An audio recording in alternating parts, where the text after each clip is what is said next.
Okay, so welcome to Step Into a Story.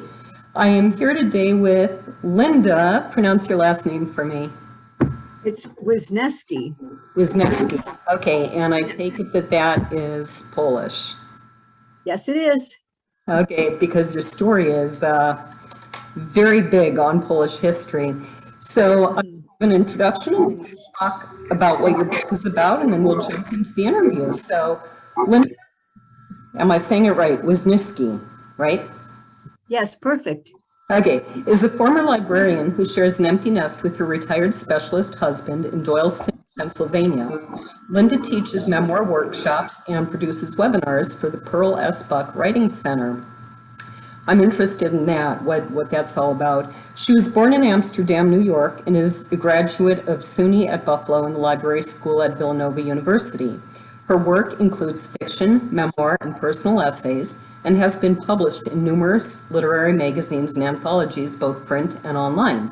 Her credits include publications as diverse as the Philadelphia Inquirer, Massage. I'm also curious what that is. That just a magazine for massage therapists? Yes. Okay. Exactly. Kilter, the Christian Science Monitor, Gravel, and Foliate Oak. Linda worked as a reporter and columnist for the Bucks County Women's Journal and the Bucks County Herald. She has won fiction and essay contests from the Wild River Review, Pearl S. Buck Writing Center, Mom Writers Literary Magazine, and the Story Circle Network, and her work has been nominated for a Pushcart Prize. Linda's memoir, Off Kilter, A Woman's Journey to Scoliosis, her father and her Polish heritage, was published in 2008 by Pearlsong Press. Her novel, Where the Stork Flies, was published in 2021 by Sandhill Review Press. And that's primarily what we're talking about today, is Where the Stork Flies. But I'd be really interested in hearing about some of those other things too. So why don't you tell our listeners a little bit about Where the Stork Flies, just kind of a basic overview. Okay, so I got the idea to write this book when I went to a family reunion years ago, and one of my cousins had researched our family tree, and she went all the way back to a woman that was born in 1778, and her name was Regina. And we started to talk about what she would think of our lives today. And yeah, and from that, I couldn't find out much about her except for the dates. So I thought about writing about what I thought her life would be like, and what it ended up to be, as a big surprise to me, was the story was really about the modern woman's quest, not the woman from 1778, because she had her roles defined for her. She knew who she was. She knew what she had to do with her life. There was no question about it. Whereas the modern woman, I think we can be overwhelmed sometimes by the amount of choices that we have. So I wanted to put some of that contrast into the story. And so the background of the plot of the story is that the woman from 1825 is accidentally time traveled to 2017 Pennsylvania because she's praying to the Black Madonna of Częstochowa, and she accidentally got transported to the modern day. And then the story is the modern woman trying to help her get back to where she belongs. Okay, very interesting. And let me see, I'm writing a note for myself because as you talk, I think more questions that I need to ask, forget them. I thought this was a neat book because in a lot of ways it's a very light, easy read, and yet there's a lot to dig into in this. You know, when you start thinking about it, it's really much more profound than the quick, light, easy read it might seem at first. So give us a little bit of background on when and how you started writing. When I started writing this book, you mean? No, writing in general. Writing in general, wow, that goes way back. I'm laughing because the story I always tell, as far back as I can remember, it came in elementary school when I won an essay contest about bread. And it was bread, you know, the bread you eat. Oh, bread. I didn't hear the B. Yeah, so the Monk's Bread Company gave me a certificate for a free loaf of bread. Oh, that's funny. And I'll never forget that. And that was like my first validation, like someone likes what you wrote that's not your friend or your teacher. So that was beginning. And I've written pretty much all my life, but I did have other jobs, and I had a nice career as a librarian. But then in my career, I was asked to write some technical articles for library journals, and I liked it. And then I started to connect with some women writers organizations. One is the Story Circle Network, and one is the International Women's Writing Guild, both of which have excellent workshops and teachers. I started to learn, and I learned the more I wanted to do less reported pieces and more creative pieces. And you do write in quite a few genres. So what are some of those? We already mentioned memoir. Yeah, memoir is what I really love and teach. I write a lot of personal essays, which is creative nonfiction. And I pretty much left the journalism behind. I think I'm done with that because I like the creative aspect much more. With journalism, just the facts, and you don't want the reader to notice you as a writer. Right. Whereas in essays and memoir, you want the reader to know you're actually one of the characters, if not the main character. So I enjoy that. And now, I'm sort of in love with fiction now because of Where the Stork Flies and all the fun I've had with that. So, sometimes it can get hard to zero in on one thing. Right. But I don't. Is Where the Stork Flies your first novel, your first fiction? Yes.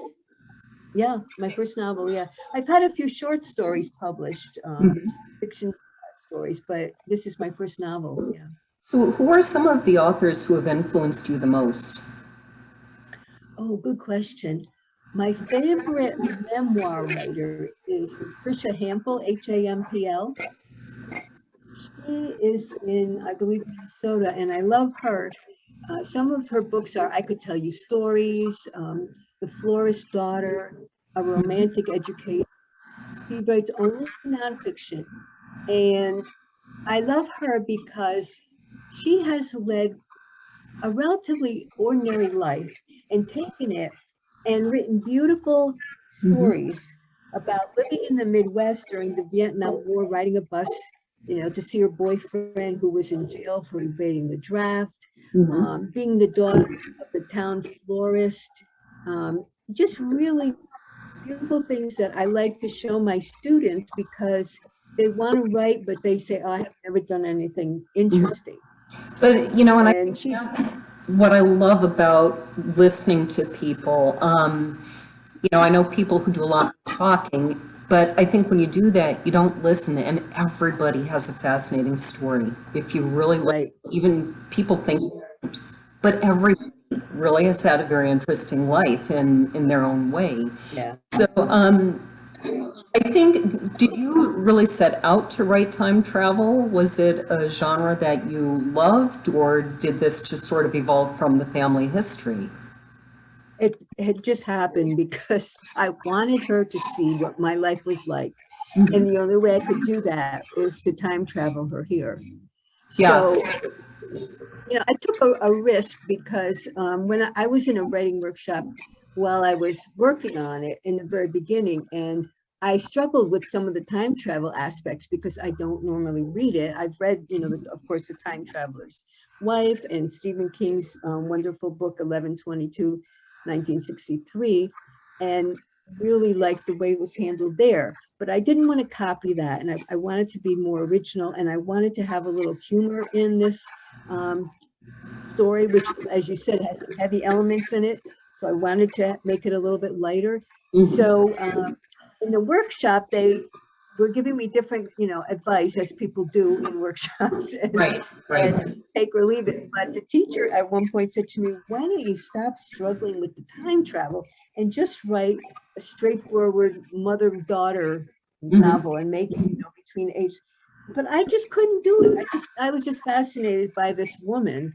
And I stuck with it, so I'm glad I did. And she gave me a nice review afterwards. So wonderful. Yeah, well, I find it really interesting that you sort of accidentally wrote time travel because Yeah. I loved the genre of time travel since I was young, and it's part of why I wrote what I did, which is also time travel.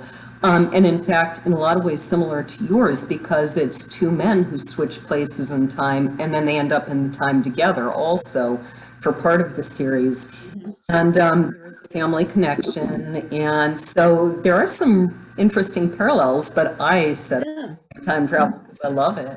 So I wanted to ask where the Stork Flies, is there a, I think it's a really neat title. Where did it come from and what does it mean? Well, it has several meanings. There is a stork in the novel. She appears about 3 times, and she's sort of a guide. These women have several guides, but the stork is one presence that leads Kat late in the book when she's lost. So that was one reason. The other was that the stork is a very important figure in Polish folklore. Mhm. So the stork is considered good luck, especially if they build a nest on top of your house. And they're huge birds. I mean, the nest could be like half the size of your roof. So my husband and I went to Poland with a group in middle of like 2010, I think it was. And the storks were there at the time because it was July, and they built these gigantic nests on top of these concrete communist era telephone poles. Mhm. And they were just fascinating and they would take off with their huge wings. So I did a little bit more research on that, on the folklore and all. And I found, especially this year, on social media in the spring, there are lots of photos and pictures of people welcoming the storks back. Kind of like, the swallows come back to Capistrano, the storks come back to Poland in the spring from North Africa. And this month, at the end of August, they flew back. So it was goodbye to the storks. So for me, the land of Poland, the land of my ancestors, is the land where the stork flies. That is a really neat story. You have a reading ready for us from, I believe, the opening of the book? Yes, I do. Go ahead. Okay, this is from the very beginning of chapter 1. The winter Regina arrived, I had a lot on my mind. My part-time job at the public library was going nowhere. My husband had left me over a crazy misunderstanding. My 18-year-old daughter, who had always favored him, blamed me and followed him out the door. Lonely and confused by the turn my life had taken, I stumbled into the kitchen one morning and found the back door standing open, letting in a few flakes of snow. Get a grip. I slammed the door closed. A whimper came from behind me. I whirled around to see an old woman in a long brown skirt, loose white blouse, and a muslin headscarf. She stood beside my kitchen table, shivering. A scream escaped my throat and then hers, both of us yelling like a lunchy duet. Who the hell are you? She jumped back, knocking over a chair. Celine, my old break, meowed loudly and ran from the room. What do you want? I shouted as she scuttled over to a corner, clutching a piece of cheese. Her wide eyes looked so terrified, I felt for a second as if I were the intruder, not she. Her face was wrinkled parchment, and her hair around the edges of her headscarf was gray, but her round cheeks, those small brown eyes above a long, straight nose, I had seen them before on my grandmother's face. A woman who raised me from the age of 10, a woman who had died over 30 years before. It was her, and not her. A queasy little wave traveled through my stomach. Who are you? I said again, my voice shaking. I wondered if she was some sort of hallucination brought on by lack of sleep. My hands groped for the back of a chair. She licked dry lips and held out both trembling hands, still clutching the cheese. Przepraszam, she pleaded. Jak mi pani wybaczy? A wash of pity flooded my heart. Her voice was soft and hoarse, and though I didn't understand her words, I knew their rhythm, the pattern of her sentence, the rise and fall and cadence. She spoke Polish like my babcia, and my mind responded with words from my childhood to ask what she was doing. Co pani robi? The old woman's lips trembled. Yamlipani Vipacha, she whispered and waved the cheese in her hand, still begging forgiveness as her gaze darted around the room as if she was expecting punishment to come from some corner. I didn't know how to say relax, it's okay, so I grabbed another phrase from my childhood, the one that meant hello. Jane Dobit, my name is Catherine. I pointed at my chest where my heart thumped a jagged rhythm. Katarzyna. She nodded and positioned her feet on the floor as if ready to run. Her iron grip on the big Carlsberg told me she wouldn't give it up without a fight. I had to let her know I would never take it from her. I'm sorry, I said, softening my tone. I don't speak Polish very well. Do you speak English? Her only response was a shaky smile that made me want to put my arms around her. All the while I'd been thinking of calling the cops, but my gut instinct told me she meant no harm. I looked from her to the door and back again, searching for a clue to my next move. We couldn't stay there forever, staring at each other. I had to step up and take charge. Deep breath, Kat. I picked up the overturned chair and gestured an invitation to sit. Then, exhaling, I sank into a chair myself. Her gaze went to my shelf of sacred objects in the corner near the sink. She frowned at the candles, acorns, and feathers, then slowly moved her head at me, the frown still in place. I squirmed and gathered my bathrobe around me.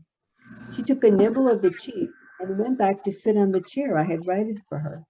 I smiled and nodded at the food in her hand, and she set about eating the rest, her eyes never leaving her face. Her jaws moved quickly, both hands close to her mouth like an image of a cartoon mouse. I had never seen a person so ravenous, and for some unknown reason, she was in my kitchen. I could relieve her hunger and maybe even save her life. I went to the fridge, pulled out the milk carton, tossed to the cupboard for cereal, a bowl, and a spoon. The inner voice that questioned everything I did woke up. What are you doing? Have you finally lost your mind, making breakfast for a break-in? Surely not. It was still last night, and this was an extremely realistic dream. I touched my hand to the counter. The cool, solid stone felt real beneath my fingers. I put the milk down and pinched myself. Ouch. There was a red mark on my arm. So, not a dream. Okay, I could do this. And I'll stop there. Wonderful. I'm being distracted. It sounds like it's raining outside, and I'm trying to figure out what's causing that sound because it's not out there. So one of the things I'm really curious about, especially given that you really didn't set out to write time travel per se, there are actually a lot of scientists who have theorized that time travel can happen, including Einstein, and they describe, maybe time is like a river that wraps around and comes close enough that, people can just step into this next era. Did you research any of these methods? I did a little bit, yes. I didn't want to get too technical, but I did research them. And there's a lot of information out there. Stephen Hawking weighed in on it, certainly. And I think, it doesn't get reported as often, but there are scientists thinking about this and working on it. And there are theories that live in a parallel reality. Mm-hmm. So there could be another Laura or another Linda in another world right now doing other things. It's kind of hard to wrap your mind around, but yeah, that's one of the theories. And then there's theories about whether or not you can change, if you go into the past, whether you can change it or what happens, or whether or not you have, relationships can be affected by one time or another. There's all kinds of speculation. Can you go, if you leave a certain time, can you go back? When you go back, you have to go back to the time you left. And I decided to make it that the case in my book. So whenever Kat, the 20th century, the 21st century, when she comes back, she's on the same day where she left, even though in Poland it felt like she was gone all summer. Right. Which is kind of, I went a different route. In my book, Sean is gone for 2 years in medieval Scotland. And when he gets back here, he's been missing for a year in our time, but he's been gone for 2 years. So that's always question. And do you believe any of these theories of time travel? Do you think it could be possible? I don't know. I like the idea of parallel universes for some reason. I think, I think maybe time travel is another word for reincarnation in some ways. Interesting. And I've seen people talk about that and seem to have some examples of that, real examples. So I'm wondering if that's another type of time travel. That's an interesting idea. I've never thought of that or even heard of it. You used the concept of a portal. Why did you go with that method of time travel? Well, because I felt that there had to be one. I have to read your book, but I don't know any other time travel that doesn't have some kind of a... Well, H.G. Wells has a machine, so... Right. And like Outlander, there's a tree. She has a tree. Right, she goes through the stones. Yeah. And in Timeline by Michael Crichton, they also have created some kind of a machine that will... Yeah. So... And one of my favorite that I really liked, I thought was original, was Stephen King's 11/22, 1963, where the guy goes down, the main character goes downstairs in a hardware store. And when he gets down to the bottom of the stairs, he's in 1963. Cool. I need to read that one. I actually did not know about that book. So, in any genre, we end up with what people call tropes. And, so for instance, Kat wonders if Regina's the reenactor, Regina is shocked and scared by the TV.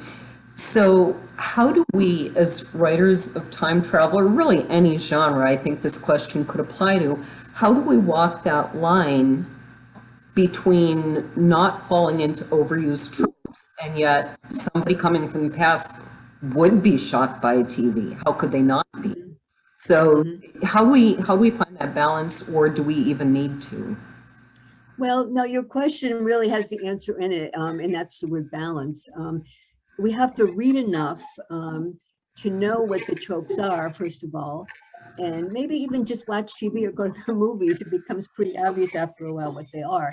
And so I think, at the beginning, you might use the tropes because that's what people do, But then as we revise and get the story on paper and start revising, which to me is the most fun part of writing, we see, okay, let me make this more original, be more creative about it. Don't be, copying the exact same thing that people have heard before. But you're right about it being a balance. One of the feedback comments that I got was that I was too blasé, or had the character too blasé about time travel. They said she's not upset that she sees this big car in the driveway and she doesn't know what it is. So I just imagined, like, of course she would be car sick, so Right. her car sick.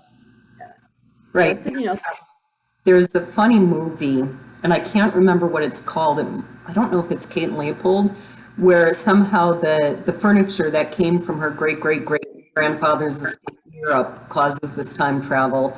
And it's kind of a comedy take on time travel, but the guy, he and his servant in modern day New York. And he says, well, the servant can just run behind the car. He can't ride with us. And she's like, I don't understand. He can't ride with the car. And so the poor guy's getting the car, and she ends up having to drive like 10 miles an hour because she's green and sick. One of the things, you have a unique twist in your book that it's not just this portal, there's also a mysterious figure who turns out to be kind of working things for them and making this stuff happen. And I thought it was really interesting because we almost never see this in today's time travel, but one of the really early time travel novels, I believe it was in the 1800s, did use the concept of an angel carrying messages back and forth between times. And so you kind of have the same thing. What was your reason for bringing in this saint from the 1300s? Well, I'm fascinated by this queen. She was a real queen in the Middle Ages in Poland. I actually visited her tomb in a cathedral in Krakow when I was there. And she's a figure from my childhood as well, because I'm Polish heritage and I was taught about her. And let's see, why did I bring her in? I thought that these two, well, originally the concept was that the especially gets in her own way all the time. And that's why she's really screwing up her life. So here she is trying to help another woman who's also lost. They're not going to be that successful because both of them are confused and lost, and they don't know what to do next. So they really needed help. And that's when I came up with the idea of bringing in a medieval queen disguised as a translator. I liked her character. She was fun to read.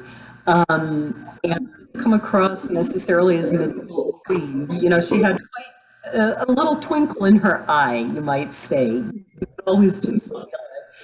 So before we go into questions about, you know, this comparing times, tell our listeners about the Black Madonna.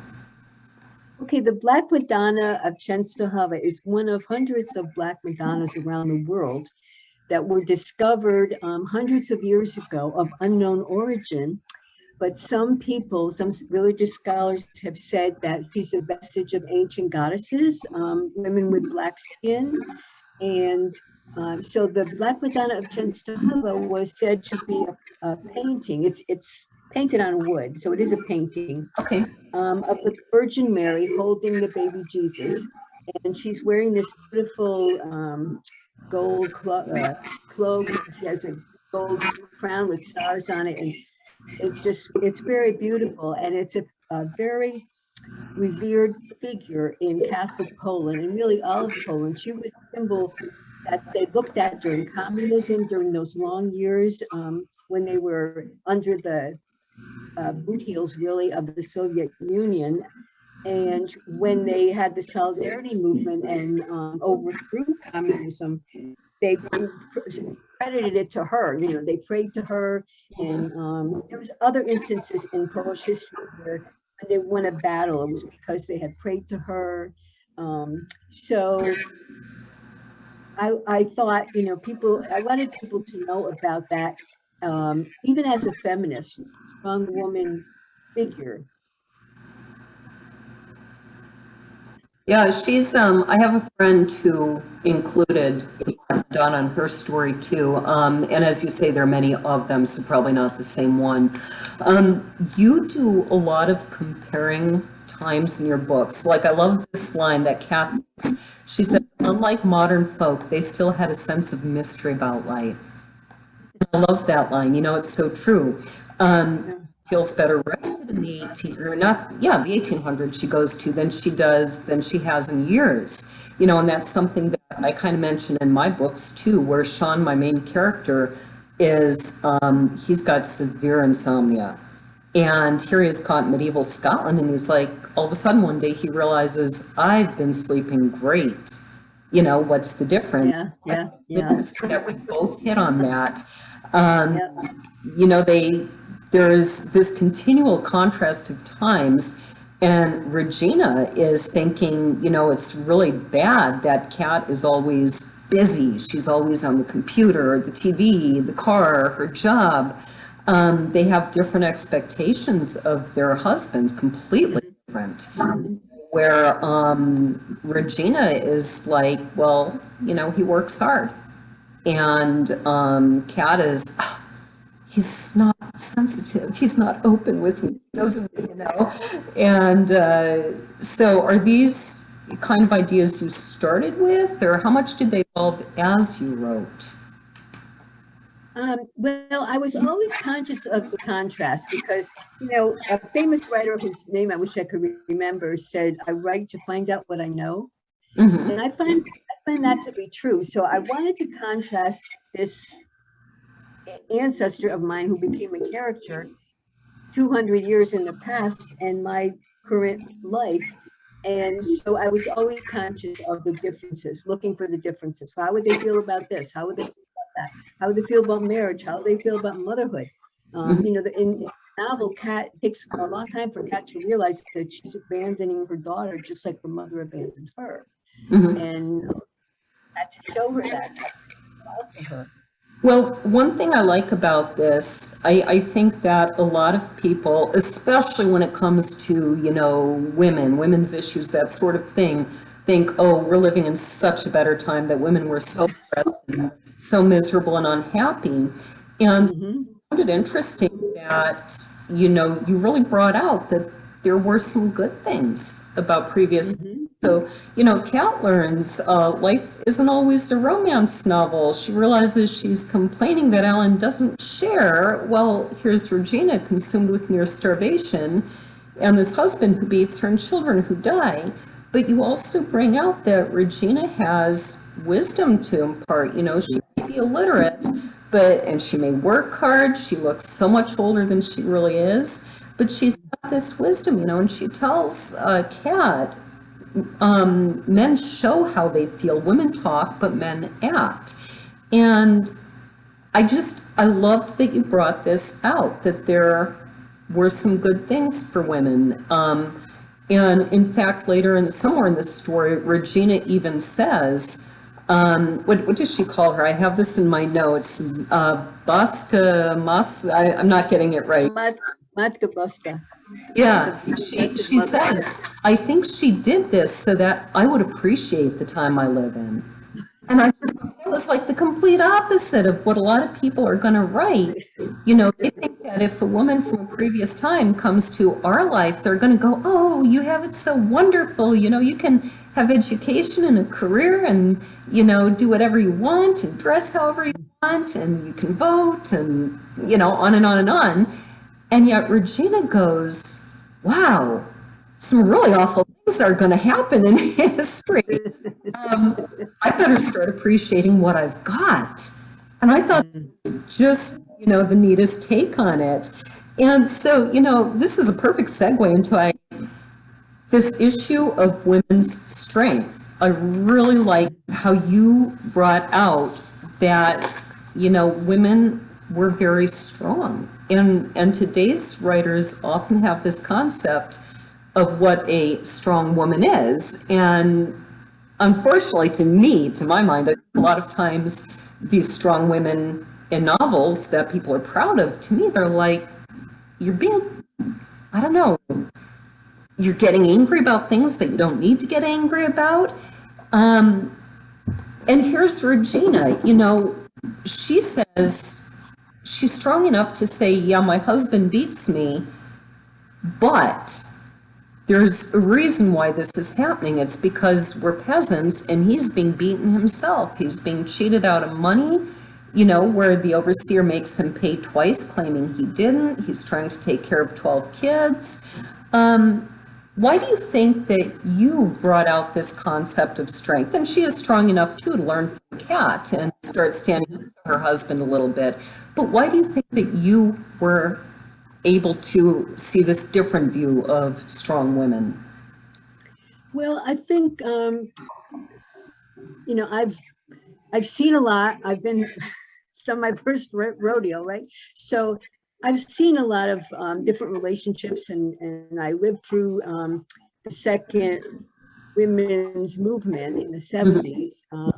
And I was all for it, certainly.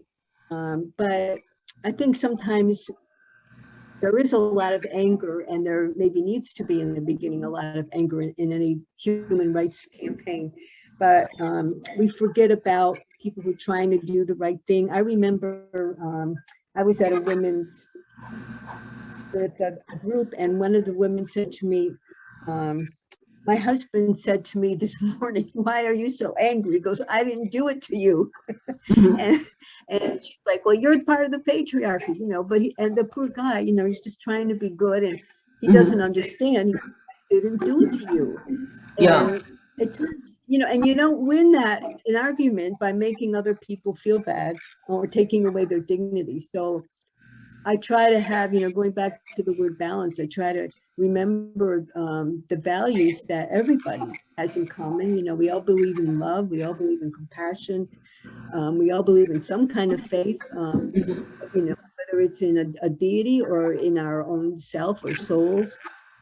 So there are common things, and I wanted to, I guess I just wanted to get away from that and talk about how maybe women are often more in touch with that Mhm. aspect, or receptive, calling people in, aspects of life. You know, there's a study that I read a few years ago, and I actually wrote an article about it, where the fight or flight response, you know, when you are in danger, they found that that was really more typical of males, as studies find.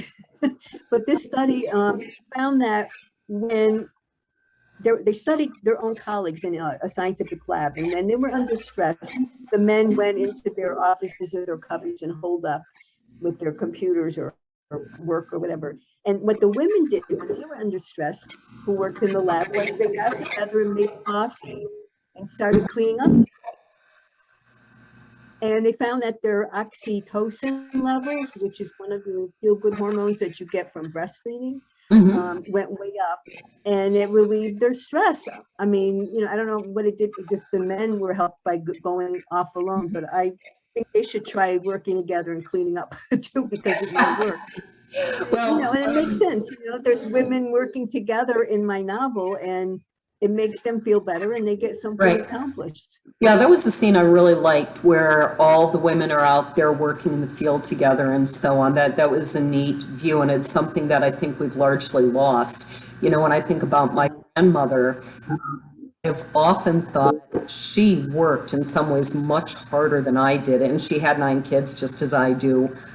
And I've often thought she had it easier despite my modern conveniences. And one of the reasons was they had their schedule. All the women kind of did the wash on Monday, this on Tuesday. And then they had the afternoon to chat with each other. And in this world, women don't really have that very often, because so many are at work. You don't have time to get to know your neighbors. So that was Right, right. neat facet that you brought out too. I want to talk a little bit about faith in this book. There is a lot of discussion of faiths, of belief, of prayer, and where the stork flies. I'm curious, do you see this as Christian fiction, or do you intend it to be? No, I didn't intend it to be. I intended it to be more ethnic, magical realism, Mhm. looking at feminine spirituality. Because, you know, some people look at the Virgin Mary as a symbol of the feminine face of God. Mhm. Even some, you know, I've heard some Catholics, some priests say that. So, not necessarily Christian, but definitely faith in something bigger than yourself. Mhm. Um, yeah. I thought it was an interesting book, and again, here's where I see some parallels between your book and mine. I don't consider my book Christian fiction at all, but just like yours, there's a discussion of what they believe.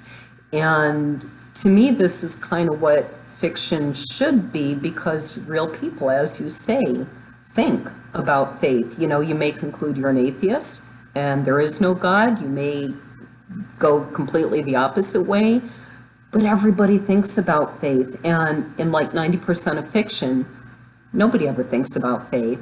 Yeah, good point. That's right. Yeah, and yet I have to say I get frustrated with a lot of Christian fiction, because a lot of it is, I'm saved. I said the Jesus prayer, I'm saved, and now life is almost perfect and I'm a wonderful human being. And I'm like, I don't know anybody who becomes wonderful that instantly. It's Right, right, it's right. a slow process facing yourself, and you bring that out in this book too. She really has to do some work to admit Yeah. that she doesn't even admit. She's like, well, as you read in the beginning, oh, my husband's mad. Oh, it was just a misunderstanding. And you find out, she's well on her way to having an affair. And it takes her a while to figure that out. So, I really screwed up and I was wrong. I liked, you brought out this strong contrast between Kat, the modern woman, is into her tarot cards and her yoga, versus Regina, that she believes in praying and praying to the Black Madonna, all of this. Did you intend the tarot cards and so on to be something that negatively impacted Kat's life, or was that just kind of part of who she was in your mind? It was part of who she was, and they were really, they're like tarot cards, but they're not exactly, they're goddess cards. So Okay. they have different images on them of female figures. And so I put them in there because, again, I got some feedback about people were saying, well, why would Kat be so quick to accept time travel? Hmm. Why did she, I mean, it took her a while, but why did she eventually decide it was happening? And that would be because she believed in all kinds of supernatural things, or some Okay. supernatural. So that's why I brought in the cards. Yeah. Yeah. And I found it interesting that I think at the end of the book, she is still using them, isn't she? Yes. Yeah. But Yeah. it seemed that she had also really started to become more accepting of Regina's faith.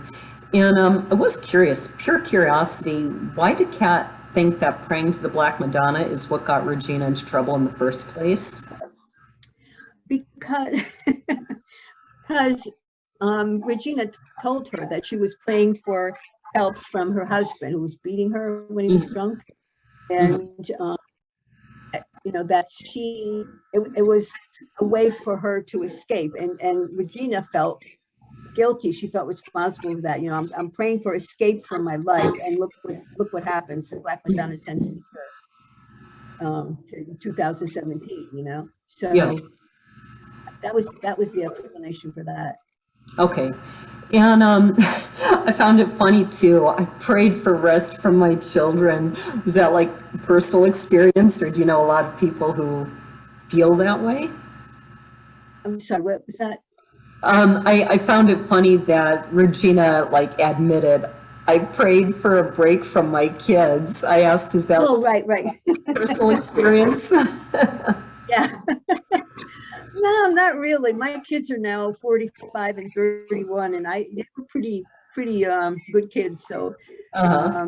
but yeah, but you know what? I didn't have to pray for a break because I could get a babysitter, or I could take them from the daycare. Right. Um, Well, that line, I think a lot of people, I remember when I was like 21, my oldest was born when I was 20. And so I was probably 22, and we were living in an apartment complex, and I was sitting out there with some of the other young mothers. And, I was surrounded by this world. I had just graduated from college, I was supposed to have a career, all this. And I was surrounded by all these people, all these mothers who are constantly, I can't wait till my kids start kindergarten and I can have time to myself again. And so here I am, like 22, and I'm thinking that way because everyone around me is saying it all the time. And this mhm. young mother, probably no older than I, said, I'm loving the time at home. I don't want to wish it away because, time goes fast. And it Right. readjusted my thinking to go, what am I doing? Why am I wishing my kids Mhm, to go away? mhm. Yeah. And it's, I'm sure I had many moments, with 9 kids. I can appreciate Regina feeling busy, Yeah. Yeah.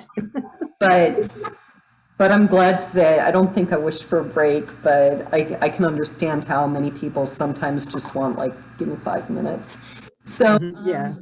what are you working on right now?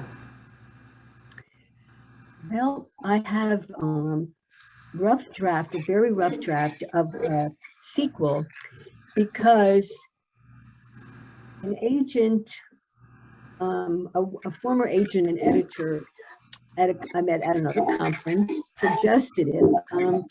She had us in a class give a pitch for our book as if it was going to be a real agent, which she had been. And so I started telling her the story about, there's these 3 women, Kat, Regina, and Yadviga, and this one has that, and that one has that problem. And she goes, wait a minute. Mhm. Should be got 3 women, 1 character per book. Make it a trilogy. Oh, And I went, cool. Okay. oh. I could do that maybe. So I'm working on the story now from Regina's point of view. Oh, that's going She's to be neat. It's going to be in the future in the 1800s, but it'll be a couple years later. And she's going to go on a pilgrimage, which is a very famous pilgrimage to the shrine of the Black Madonna in Poland. People walk for miles to get there, and she's going there in search of a miracle. And she's going to have some adventures with the gypsies along the way. Very cool. Are you familiar with Marjorie Kempe? Sounds familiar, but no. You should look into her. And I believe she lived pretty contemporarily with Regina. She might have been early 1300s. But she was a historical figure who had, I think she might have had like between a dozen and 15 kids. And she was quite the character. She was going off on pilgrimages all the time. She was, other people would have called her quite the loudmouth.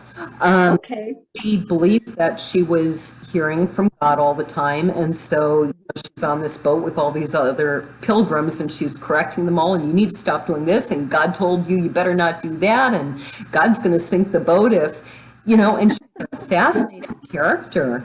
But I think, that sounds great. yeah, I'll send you her name or see if I can Yeah. the link. It's Kempe. But even though Regina is nothing like her personality-wise, I think it would give you some really interesting background on that time and pilgrimages. And Well, that, was one reason when you reminded me when you were talking about Kempe and how she was kind of bossy. That's why I made Jadwiga that way, because I think, I think we take ourselves too seriously sometimes, as women, maybe as people, certainly Polish Americans take themselves very seriously. I've seen that in my neighborhood growing up. And she was a queen, but I didn't, she was a saint, but I didn't want to make her too saintly because she was only 25 when she died. So I made her sort of a wisecracker in the book. Not to be a little bit irreverent, but not to make her a clown. I just wanted her to point out to these two women what they might have been doing wrong and how they, she likes to poke fun at Kat for taking herself too seriously. well, you know what? I personally think that the holiest people probably have some of the best senses of humor too. Yeah. When I read about various saints, some are quite the characters. And so Yeah. just had, ironically, I'll say a wicked sense of humor. So give your best advice to aspiring writers. My best advice is there's a lot to say, right? Yeah. Laura. I would, first thing is read, read a lot. You're not going to be able to write creatively unless you read. You can't, it's not all in your own head. And then write. Just get it out on the paper. Don't edit yourself in your head. I find that once you have something on the page, it's much easier for me anyway than looking at a blank screen. My husband is a writer, and I like this analogy. I asked him one day when I was kind of frustrated with my writing, I said, you're making something on, ever just like throw it away because it's just so bad and you don't think you can fix it? And he goes, oh yeah, all the time. Just like that. And I'm like, ooh, you do? You throw it away. And he goes, yeah. Oh, well, I guess I could do that too. I mean, so don't be too about your work. If you want to throw it out, I don't advise throwing it out. I advise put it in a file somewhere. Right. Because you never know if you can use it. So I want to finish this up with this great line that Kat thinks to herself, and I think it's toward the end of the book as she starts to put her life back together after facing who she's really been. She says, time to stop wishing for a better yesterday. I think that's such great advice. Is that something that you kind of learned along the way, or is it something you were taught from a young age to look forward instead of back? No, I was certainly not taught that. somebody said it once. A woman said it to me, and not about me personally, but I just heard her say it, and I always remembered that. I thought, if you have regrets, that's what you're doing. You're wishing for a better yesterday.